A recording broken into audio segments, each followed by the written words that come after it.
Hey everyone, Sam Livingston here. I want to talk to you real quick. We're going to go live. I don't care about how many followers or people I'm watching are watching live. I just got off of a conversation with a good friend who's talking to me about the possibility of selling now versus next year and buying now versus next year. So I want to break down a few things and kind of explain the way the process works. First thing is when a lender, this is for mortgages. This is all about mortgages. If you're buying a house or selling a house and you're paying cash, I don't care. What I'm talking about is if you're going to mortgage a property. So if you're going to mortgage a property, a lender's going to look at several things in order to set what property you can buy. So I get a pre-approval from someone and it says they can buy a $250,000 house. If the rates change dramatically, obviously their buying power goes down. And some people know that, or they kind of know it, but they don't understand it. So I'm going to explain it really quick. Real simple process. You go to a lender and you're going to give him all of your credit stuff, and he's going to make sure that you're credit worthy and those things. But when he talks about what your buying power is, that's based on a couple things. Your buying power is really broken down into a monthly payment and what your affordability is.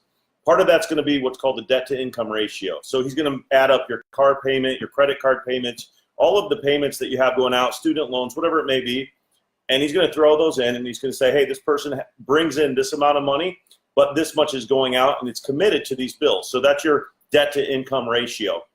Now, once he does that, he's going to plug in these other things, and it's the PITI on a mortgage. So principal is the amount you borrow, $250,000 to borrow towards a house. Your interest is the cost of that money. So the lender's not just going to be nice and let you have it for whatever the interest rate is that he feels like you would like to pay, but that's going to be set by whatever the interest rate is prime in the market. So taxes, that's going to be based on the municipality that you live in, and that they're set for those homes already. So the last thing is insurance. So there's a few things that won't change a whole lot, or we don't have a lot of effect over. So insurance and taxes are two of the biggest things that we're not going to be able to control.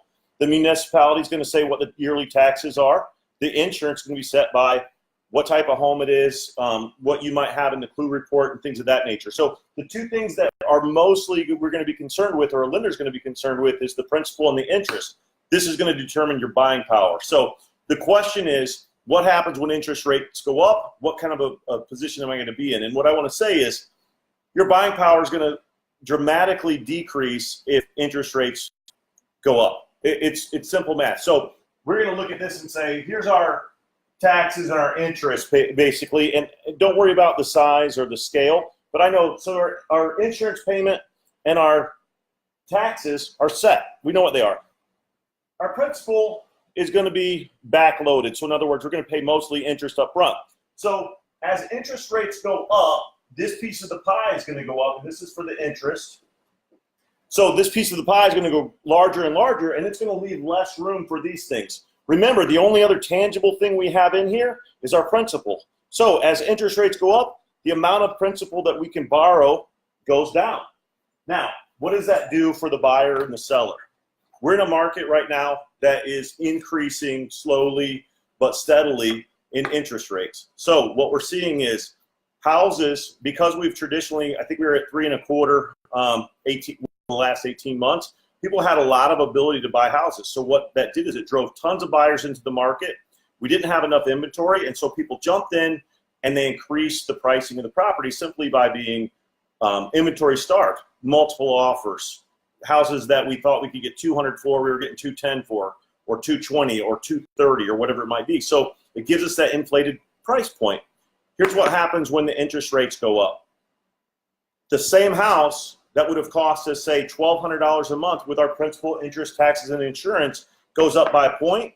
Now that house affordability, we can't look at that house any longer. We have to go look at houses in the 180 or 185 range. So it changes what we're able to buy. What does that do for sellers? Well, you're not going to be in that feeding frenzy market anymore where you have multiple buyers that are qualified, ready, able, and willing to buy your property. So that $225 that you thought you were going to get, you're going to list your property. It's going to sit there for a little while, and people are going to come and be able to bargain. I started in Northeast Ohio in a complete buyer's market. I went through a heavy buyer's market in 09 and 10, like most of us did. And now we've come out, and I hear we're in a seller's market. Everything's gangbusters and multiple offers. I think I've been in multiple offers on everything I've sold in the last 2 months, with the exception of maybe 4 properties. So When you look at it from that perspective, great. What happens when the interest rates go up? And if they go up 1 full point, it's going to change things dramatically. So right now, we're afraid as buyers, we need to buy now because the interest rates are going to go up and our buying power is going to go down. We still aren't seeing the sellers come out of the woodwork yet in the droves that we kind of expect because buyers are hungry. Okay, sellers, if the increases happen that are projected to happen in the interest rates, you're not going to have the ability whatsoever to sell your property in the same type of market that you're in. There's not going to be enough buyers that are ready, willing, and able. The multiple offer streams are going to go away. And what's going to happen is you're going to decrease the asking price just so you can sell the property. Super simple, guys. So if you have questions, give me a call, 216-659-1540. I love real estate. I love to explain these things. It's super simple math if you do it enough. So I do it enough.